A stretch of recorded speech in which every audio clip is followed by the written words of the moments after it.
Assalamualaikum warahmatullahi wabarakatuh. Halo semuanya. Perkenalkan, nama saya Sania Zufarsa. Saya kelas 1B dengan NPM A1G024057. Dosen pengampu saya Bapak Dr. Muhammad Kristiawan, SPDI MPD. Di sini saya akan membawakan materi mengenai manajemen pembiayaan pendidikan.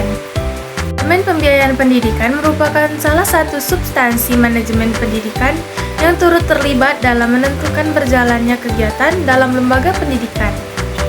Pembiayaan atau pendanaan pendidikan adalah tanggung jawab bersama antara pemerintah daerah, masyarakat. Tanggung jawab pemerintah dan pemerintah daerah yaitu dalam menyediakan anggaran pendidikan sesuai dengan dalam Undang-Undang Nomor 20 Tahun 2003 Pasal 48. Adapun tujuan dari manajemen pembiayaan pendidikan yaitu 1. Meningkatkan efektivitas dan efisiensi penggunaan pembiayaan pendidikan. 2. Meningkatkan akuntabilitas dan transparansi pembiayaan pendidikan. Dan yang ketiga, meminimalkan pembiayaan pendidikan. Adapun 5 fungsi dari manajemen pembiayaan pendidikan. Yang pertama, menyusun anggaran dan merencanakan sumber daya keuangan untuk kebutuhan pendidikan. Kedua, mengatur sumber daya keuangan agar dapat digunakan secara efektif dan efisien. Ketiga, mengimplementasikan rencana pembiayaan sesuai dengan kebutuhan lembaga pendidikan. Keempat, memantau penggunaan anggaran dan memastikan bahwa dana digunakan sesuai dengan tujuan yang telah ditetapkan. Kelima, menilai efektivitas penggunaan dana dan dampaknya terhadap kualitas pendidikan. Ada 3 prinsip dari manajemen pembiayaan pendidikan yaitu 1. Prinsip keadilan, berarti bahwa dasarnya pendanaan pendidikan oleh pemerintah daerah, dan masyarakat disesuaikan dengan kemampuan masing-masing. Kedua, prinsip kecukupan, merupakan bahwa pendanaan pendidikan cukup untuk membiayai penyelenggaraan pendidikan yang memenuhi Standar Nasional Pendidikan atau SNP.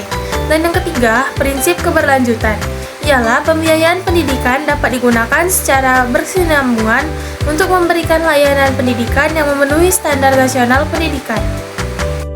Adapun ruang lingkup dari manajemen pembiayaan pendidikan, yang pertama, perencanaan atau budgeting. Yang kedua, pengorganisasian. Ketiga, pengarahan mengkoordinasikan. Keempat, pelaksanaan atau accounting. Kelima, pengawasan atau controlling. Keenam, pengendalian.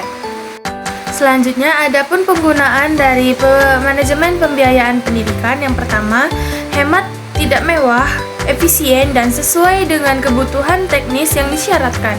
Kedua, terarah dan terkendali sesuai dengan rencana, program, atau kegiatan. Dan yang ketiga, keharusan penggunaan kemampuan. Adapun hal-hal yang harus diperhatikan dalam pengelolaan pembiayaan pendidikan. Yang pertama, perlengkapan administrasi pembiayaan pendidikan. Yang kedua, lembaga pendidikan mempunyai RKAS. Dan yang ketiga, pengadministrasian keuangan. Baiklah, sekian penjelasan saya mengenai manajemen pembiayaan pendidikan. Semoga membantu dalam pembelajaran teman-teman semuanya. Sampai jumpa lagi.